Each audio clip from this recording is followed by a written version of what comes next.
The courtyard breathed with the scent of fear and burning cedar.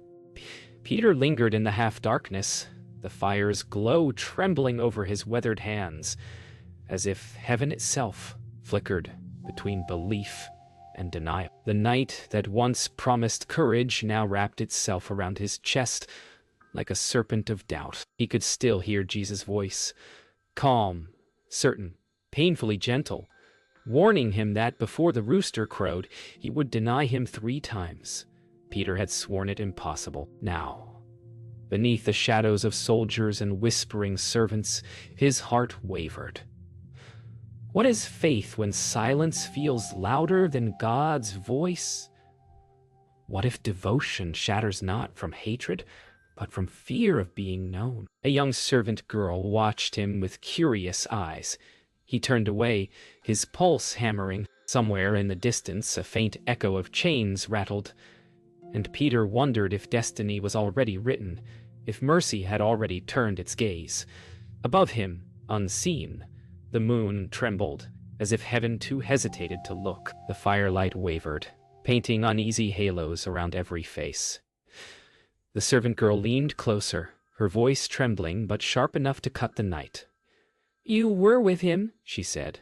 Peter froze, the words striking him like stones. The soldiers paused their murmurs, the crackle of flame now the only sound between heaven and man. His heart pounded in his chest, louder than truth. "I don't know what you mean," he whispered, his voice shaking yet desperate to sound sure. The girl's eyes narrowed, searching his soul with childlike certainty. A gust of wind swept through the courtyard, scattering sparks into the air. And in that fragile silence, Peter realized fear had found his tongue before faith could answer. He turned his face from the fire, hoping the shadows would hide him from recognition, from memory, from himself. But the night was listening, and God was very near. Another voice rose from the group. A man's, rough and certain. "You're one of them. I saw you in the garden." Peter's throat tightened.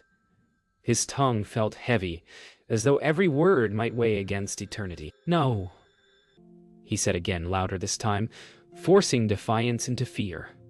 The fire cracked sharply, spitting embers into the dark, every sound magnified. Footsteps, whispers, the slow burning of guilt. His hands shook, his pulse racing toward prophecy.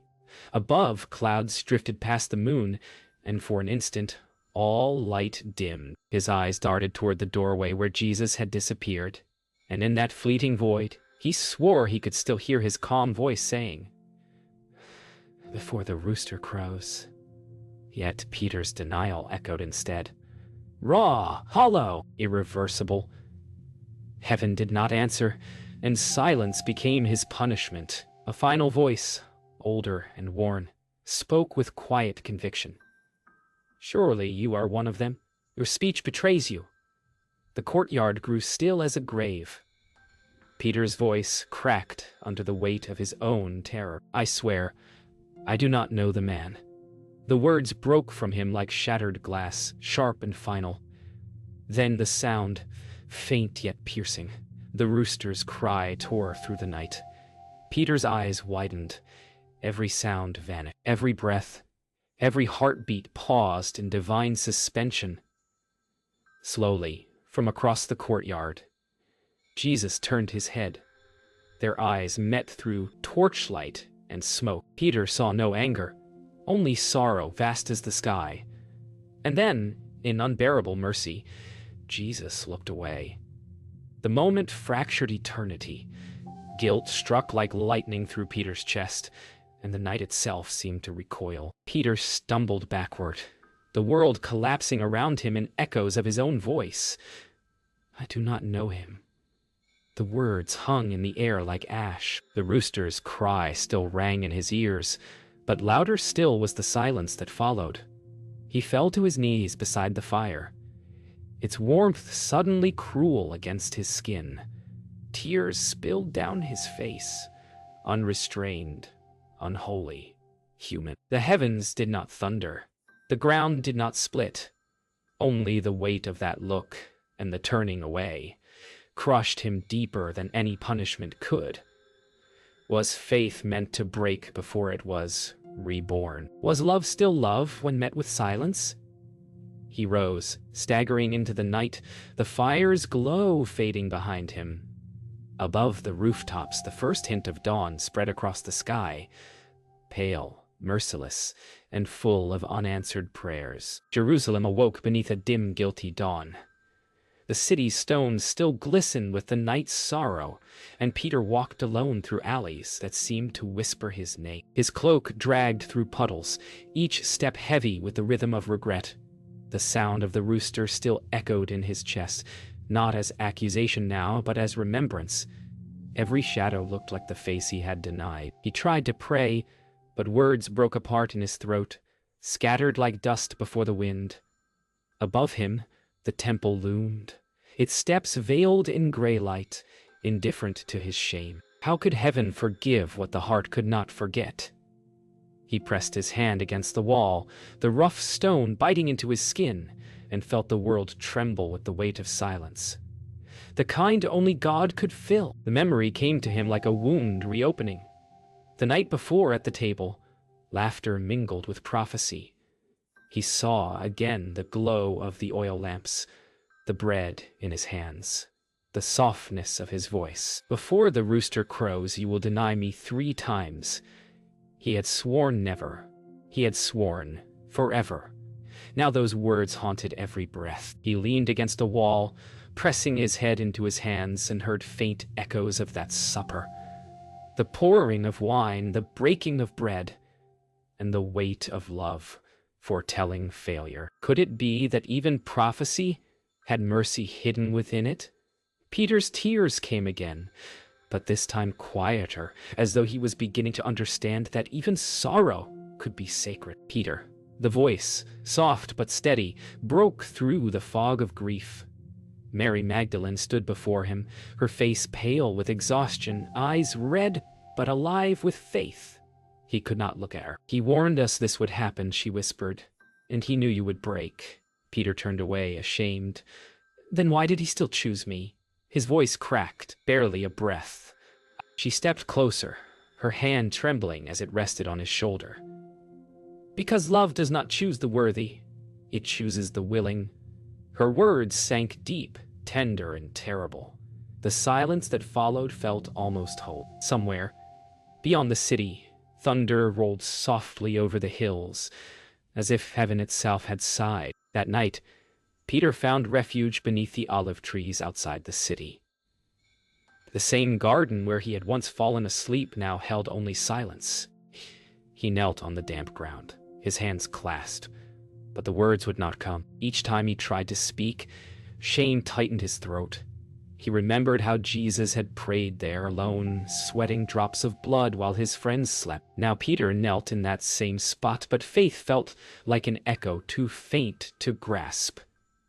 He whispered, "Lord, I failed you."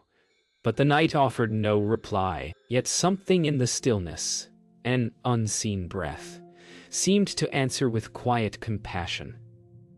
Perhaps forgiveness was not a sound, but a presence that waited in silence until one was ready to hear it. The dawn came slowly, reluctant and gray. Peter stood on a hillside overlooking Jerusalem, watching the sun bleed into the horizon. The world looked unchanged, yet he felt everything had shifted. He wiped his face, streaked with dust and tears, and breathed deeply, as if learning to live again. The air smelled of wet earth and olive leaves. Somewhere far below, the temple bells began to toll. Peter closed his eyes. "If there is still a place for me," he whispered, "let me find it." And though no voice answered, he felt warmth move through the cold morning air, gentle, unseen, like the breath of forgiveness brushing against his skin. The streets swelled with noise, cries, footsteps, the clash of armor against stone. Peter stood at the edge of the crowd, half hidden beneath a crumbling archway. He had followed at a distance, unable to leave, yet too broken to draw near. Before him, soldiers dragged Jesus through the narrow streets toward Golgotha. The wooden beam bent his back, blood streaking the dust in his wake. Peter's hands clenched, nails biting into his palms. He wanted to run to him, to shout, to undo every denial that had led to this moment. But fear chained him still. Each heartbeat whispered, "You denied him." Above the noise, Peter heard a woman weeping, and he thought of Mary. The sky had begun to dim, though morning had only just begun. Heaven, it seemed, was mourning too. At the edge of the road, Mary Magdalene and the Mother of Sorrows knelt together. Peter stopped a few paces behind them, unable to speak. Mary's sobs rose with the sound of dragging wood, echoing like waves breaking on stone. Peter's throat tightened. Every fiber of him wanted to comfort them, yet he felt unworthy even to stand near their grief. Mary looked up, her eyes meeting his for a fleeting instant. Eyes that did not condemn, only mourned. That look undid him. He turned away, hiding in the shadow of a wall, his heart collapsing inward. The wind carried the smell of iron and sweat, and the road stretched upward toward the hill of death. Peter's tears blurred the world into one color, the color of sorrow that would not fade. They reached the hill.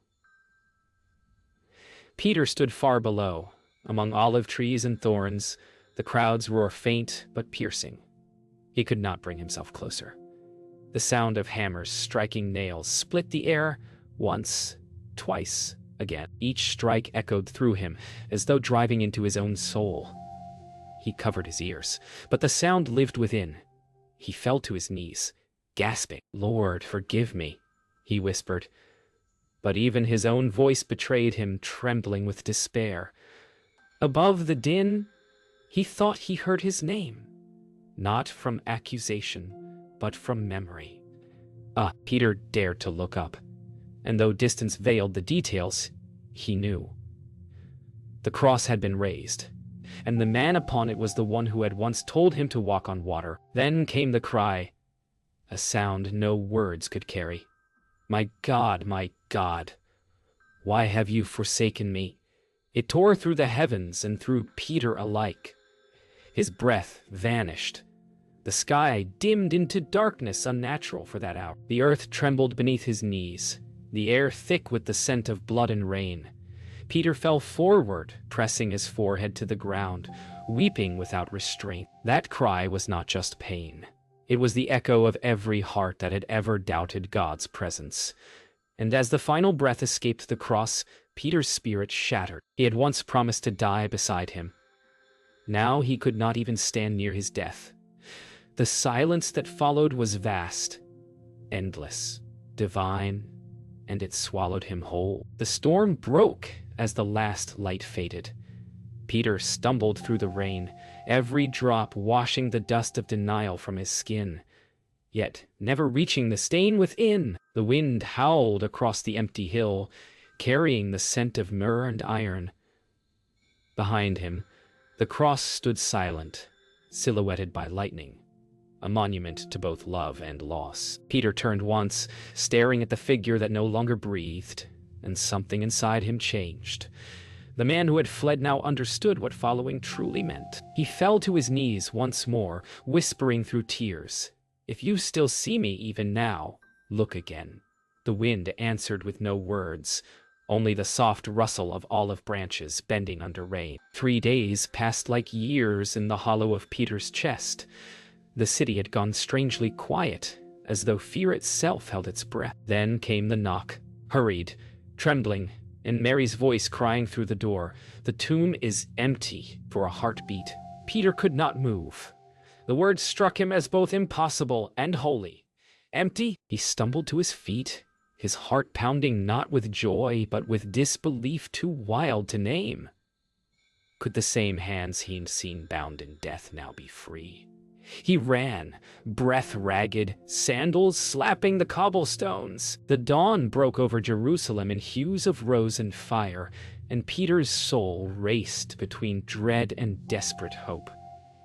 Was this forgiveness, or another test? The closer he came to the garden, the more the world itself seemed to awaken, as if creation knew something he did not. The garden was quiet, dew still clinging to the grass. Peter and John arrived breathless. The stone rolled away from the entrance. For a long moment, neither moved. The air itself seemed sacred. Then John stepped back, motioning for Peter to go first. Trembling, he entered the hollow. The linen lay folded neatly where the body had been, the fragrance of myrrh still lingering. Peter knelt beside it, his hand hovering above the empty space as if afraid to touch a miracle. Tears blurred his sight. "Lord," he whispered, voice breaking. Hope and grief wrestled within him, the ache of absence deeper than death. If he had risen, what would that mean for the man who had denied him? Outside, the wind stirred the olive trees, and for the first time it did not sound like mourning. Peter stepped out into the light, shielding his eyes. The garden seemed too bright, too alive. Birds sang, flowers opened, and yet he felt a strange emptiness. The miracle was real, but so was his doubt. Could the risen one forgive what had already been done? The others would soon rejoice, but Peter could only stand there, torn between faith and fear. A single question haunted him. Would Jesus want to see him? He looked to the sky, where the sunlight poured like mercy, and whispered, "I am still the man who looked away." And for a moment, the wind seemed to pause, a silence vast and gentle, as though even heaven was listening. John approached quietly, his steps soft on the grass. "He is alive," he said, almost in disbelief. Peter turned to him, eyes red and uncertain. "Then why do I still feel lost?" John placed a hand on his shoulder, his touch light but steady. "Because love sometimes returns before we're ready to receive it." Peter's lips trembled. He said nothing. Together they stood, gazing at the open tomb, two men caught between endings and beginnings. Behind them, the city slowly stirred, unaware that eternity had just shifted. And though Peter could not yet believe he was forgiven, he felt the first stirrings of a warmth long absent, as if the stone had rolled away not just from a grave, but from his heart. That evening, Peter sat alone by the water outside the city. The ripples reflected the last light of sunset, crimson and gold. His hands rested on his knees, palms open, as if waiting for an answer. The air smelled of salt and cedar. Somewhere in the distance, the others gathered, whispering of angels and visions, but Peter remained still. He stared at the horizon where the sky met the earth, and felt the ache of love unfinished. The tomb was empty, but his soul was not yet filled. "If you have risen," he murmured, "then rise also in me." The wind passed over the water, stirring small waves that shimmered like living fire. Peter closed his eyes and let the silence speak. The Sea of Galilee stretched before Peter like an old memory. The waves whispered against the wooden hull of his small boat, each sound echoing the past. He had returned to what he once knew: the nets, the wind, the taste of salt on his lips. Yet peace would not come. The others worked beside him, silent, their faces weary from days of disbelief and wonder. The resurrection had changed everything, yet somehow Peter felt further from heaven than ever. "Let us fish," he had said, because doing something familiar felt safer than waiting for forgiveness. But the nets came up empty, hour after hour. The silence of the sea became its own sermon.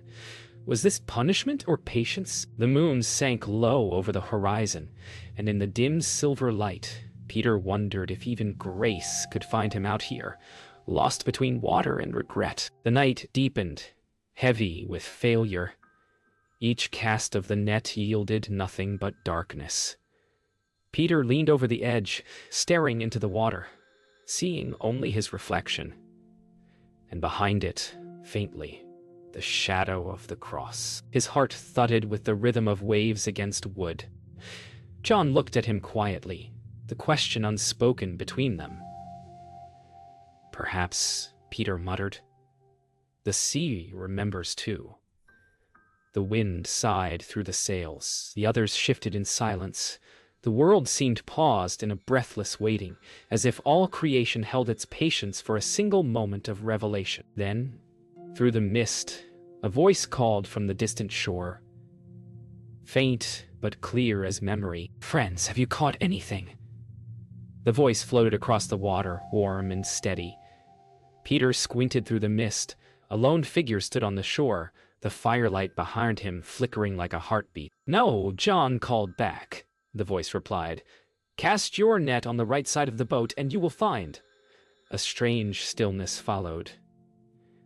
Peter hesitated, then nodded, lowering the net once more. It sank into the dark, silent depths, and suddenly the ropes tightened with life. The boat lurched, straining under the weight of countless fish. John turned to Peter, his eyes wide. "It is the Lord." The words struck like lightning. Peter's breath caught. That voice, that miracle, that mercy. Before reason could hold him, his heart leapt before his body. The net strained with abundance, but Peter no longer cared for the fish. He threw off his cloak, plunging into the cold water.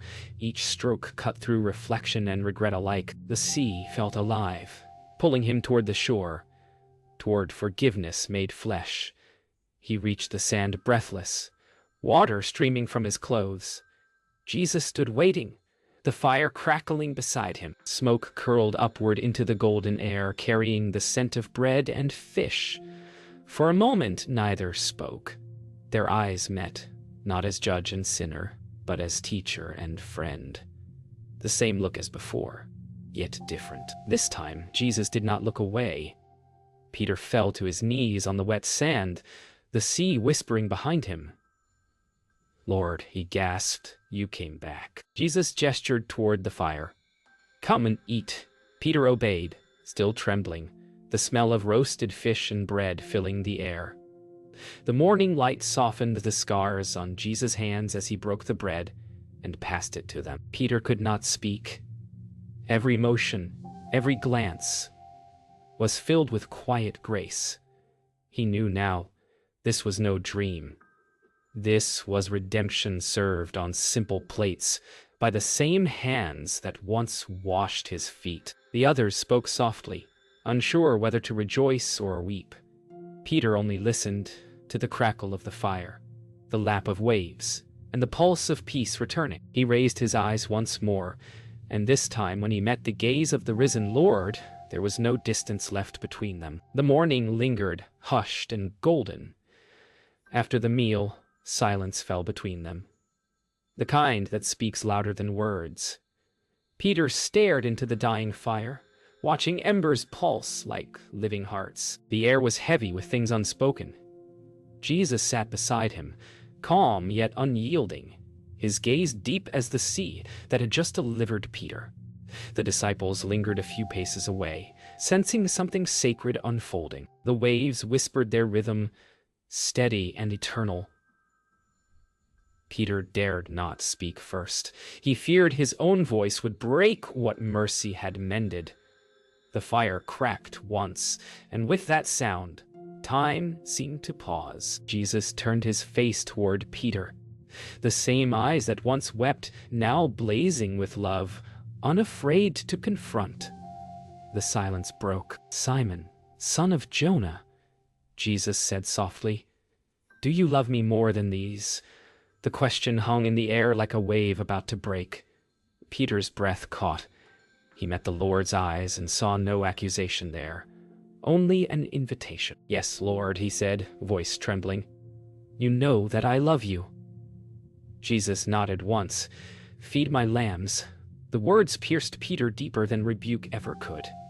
His throat tightened with awe and confusion. He had expected judgment. Instead, he found trust. The fire cracked again, sending sparks upward like ascending prayers. Peter looked down, his heart thundering. Was one answer enough to wash away 3 denials? Or was mercy greater than arithmetic? A second time the voice came, tender yet firm. "Simon, son of Jonah, do you love me?" Peter's lips parted, his heart racing. "Yes, Lord," he said again, his voice stronger now. "You know that I love you." Jesus looked at him. the faintest trace of a smile touching his lips. "Tend my sheep." The words felt like sunlight breaking through clouds. Peter inhaled shakily, feeling both forgiven and undone. The repetition burned like fire and healed like water. Each question pulled another thorn from his spirit. Around them, the waves rose and fell in quiet harmony, as if creation itself were nodding in rhythm to grace. Then came the third question, gentle as breath, cutting as truth. "Simon, son of Jonah, do you love me?" This time, Peter could not answer right away. The question pierced him where guilt still lingered. His eyes filled and his voice broke. "Lord, you know everything. You know that I love you." Jesus' expression softened, and he said, "Feed my sheep." The air between them shimmered with holiness. 3 denials had been answered by 3 confessions. Peter bowed his head, overcome by the simplicity of it all. That grace could sound like a question, and forgiveness could look like friendship restored. The sea sighed behind them, endless, alive. For a long moment, neither spoke. Peter sat in the quiet aftermath, feeling the weight that had ruled his soul dissolve into something lighter. Purpose. Jesus rose, his eyes filled with that same eternal calm, and said, "Follow me." The words were both command and blessing. Peter looked up, the fire's last ember glowing between them like the heart of faith reborn. He stood, his knees weak, but his spirit steady. For the first time since that night of denial, he no longer felt the sting of shame, only the call of love fulfilled. As they began to walk along the shore, the footprints of teacher and disciple merged in the wet sand, washed gently by the tide, as though heaven itself had erased the distance between them. Years had passed, and the sea that once reflected Peter's sorrow now lived only in his memories. He walked the streets of Rome beneath the shadow of empire, his beard silvered with age, his back bent not from burden but from prayer. The fire that Jesus had lit within him had never gone out. Wherever he went, the broken found healing, the lost found home. Yet even as crowds called him the Rock, Peter knew the truth. He was still the man who once fell, still the man mercy had lifted. At night, when the city quieted, he often dreamed of Galilee. The sound of waves, the warmth of that fire, the voice that had asked, "Do you love me?" He always woke weeping, not from regret, but from gratitude too vast to hold. The believers gathered in secret, candles flickering beneath the catacombs. Peter stood among them, voice steady, recounting the stories of a man they had never seen but loved beyond reason. "He forgave me," he said softly, "even when I could not forgive myself." The room was silent, except for the drip of distant water and the rhythm of hope in every breath. Young followers knelt, their faces lit with wonder. One of them asked, "How did he look at you when you denied him?" Peter paused, eyes glistening. "He didn't look at me to condemn," he said. "He looked away, so that when I turned back, I would see mercy waiting." The crowd bowed their heads, and in that underground stillness, faith burned brighter than fear. That night, as the city slept under moonlight, Peter sat alone by the window of his cell. Arrest had come quietly, not as fear but as fulfillment. The room smelled of iron and damp earth, but his heart was still peaceful. He closed his eyes and saw again the courtyard of Jerusalem, the firelight trembling, the look that had once undone him. He smiled faintly. "You never truly looked away, did you?" he whispered. Somewhere outside, thunder rolled, soft, familiar. He felt the years fall away, and he was once again that fisherman who wept at dawn. Only now, there was no guilt left, only love. He pressed his forehead to the cold stone wall, murmuring, "I'm ready to follow you, even there." The dawn came gray and cold. Guards entered, their armor clinking softly, their eyes uncertain. Peter rose without protest. The air smelled of rain and iron. As they led him through the streets, he looked upon the city one last time, not with sorrow, but with compassion. At the hill's crest, the cross waited. He turned to the soldier nearest him and said, "I am not worthy to die as my Lord did. Turn me upside down."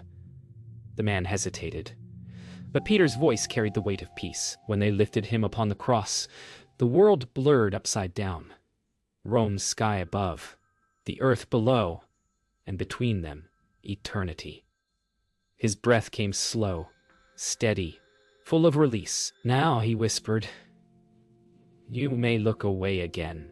I understand." The world grew still as his final breath left him. No thunder split the sky. No voice descended. Only the whisper of wind moving through olive leaves far away. In that silence, Peter's spirit rose, weightless, finding again the shore where everything began. The sea shimmered under endless light, and a familiar figure stood waiting by a small fire. "Lord," Peter said, falling to his knees once more, "I've come home." Jesus smiled, the same soft smile that had once redeemed him. "And this time," he said, "you will never look away." The fire crackled, waves kissed the sand, and heaven opened, not with glory, but with the quiet peace of a love that had endured every denial, every doubt, and turned them all into grace.